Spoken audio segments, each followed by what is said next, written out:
Ես ծնվել եմ ընտանիքում, որտեղ արվեստը շատ կարևորված էր եւ մինչեւ իսկ միշտ հումոր եմ անում, որ եթե մեր մոտ երեխան արդեն ինչ-որ բան կարողանում է բռնի, միշտ մատիտ ենք տալիս առաջինը։ Հասնելով բավականին հասուն տարիքի երբեք չեմ զղջացել, որ ես այս մասնագիտությունն եմ ընտրել, նկարչությունը, ինքը իմ ապրելու տեսակն է։ Դա իմ մասնագիտություն չի, ես ապրում եմ որպես նկարիչ, ես տեսնում եմ որպես նկարիչ, ես հուզվում եմ որպես նկարիչ, ես ամեն ինչից ինչ-որ մի բան է առաջանում գլխիս մեջ, մեր աչքերը ինձ համար շատ տարբեր են, շատ ավելի, շատ հետաքրքիր են, ու այդ առումով ասում եմ, մարդը արդեն մոտ 15-16 տարի դարել է իմ ուշադրության։ Մինչև այդ ես ավելի հոգեբանական մասը նկարում եմ աբստրակտ, սյուրռեալիզմ, բան։ Հիմա փորձում եմ այդ ձևը վերափոխել, ասենք, պորտրետային ժանրում, ես արդեն մոտ 10 քանի տարի նկարում եմ պորտրետային ժանրում, ունեցել եմ մի քանի ցուցահանդես, մի քանի ծրագրեր, հենց կոնցեպտուալ ծրագրեր։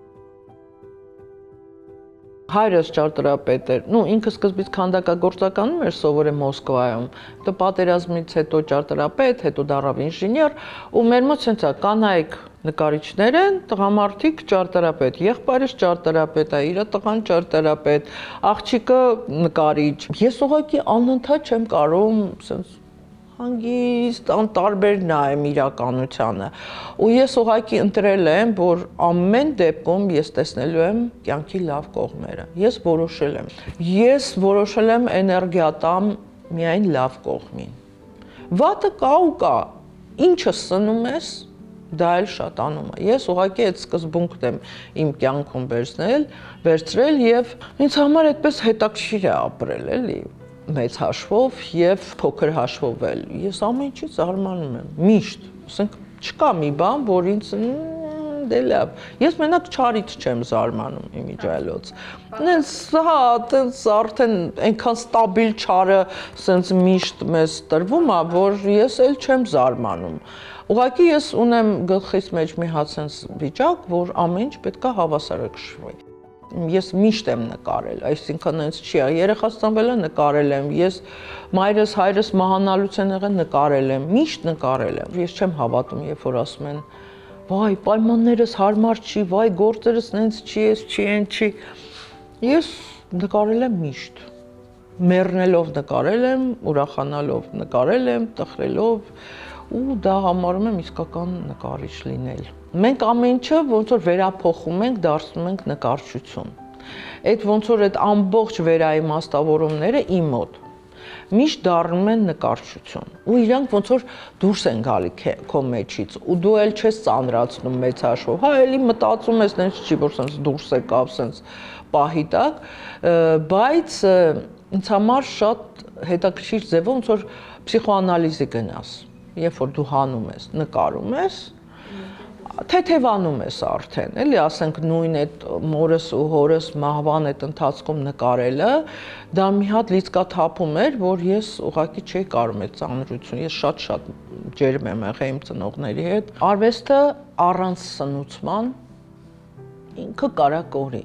Գիտակից բարձր խավը հասկացա, որ իր անունը կմնա պատմության մեջ հանճարների ձեռքով,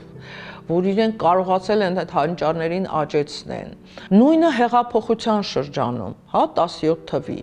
արվեստը նենց մի հատ բարձր բում ապրեց, որը նույնպես գյուղացիներ և բանվորներ էին ստեղծել այդ հասարակարգը, բայց իրենք հասկացան արվեստի ուժը, տեղը,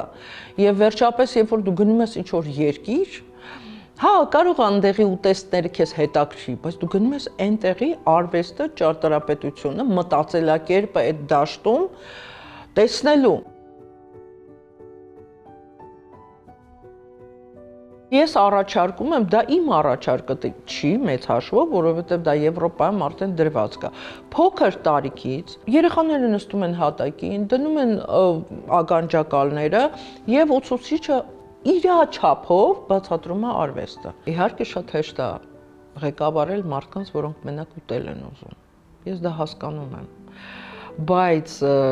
կամ փող են ուզում ինչ-որ հաճույքների համար։ բայց արվեստի հետ ապրելը այդ երկիրը դառնում է ավելի հոգևոր։ Անպայման չի, որ դու սենց կերած խմած լնես, որ գնաս մի հատ նկար առնես։ Դու պետք է հասկանաս, որ դա էլ է սնունդ, դա էներգետիկա է ու առանց այդ սնունդի դու դառնում ես ոչինչ։ Մենք ինչի ենք սենց մեկ մարդիկ ասում են գժոտ, տարօրինակ, որովհետև մենք հենց դրա շնորհիվ այդ ֆիզիկական ապրուստի այն շատ կարևորվածությունը դուրս է գալի մեր գլխից։ Ես առաջարկում եմ պետական մակարդակով, պետք է մտածել նկարիչներին մի քիչ ազատել կենցաղային հոգսերից։ Մայրս երբ որ դարձավ նկարիչների միության անդամ, այդ օրվանից արդեն գրանցվեց իր ստաժը, այդ գիտակցությամբ պետք է երկիրը մեր նկատմամբ վերաբերմունք ձևավորի կարծում եմ, որովհետև այդ ամեն ինչը կգնա, իսկ այն ինչ որ դու ստեղծել ես ու այդ քո համար բան է, ասես փառքի ինչ որ աղբյուր է, դա կմնա ու քո անունը կաճի։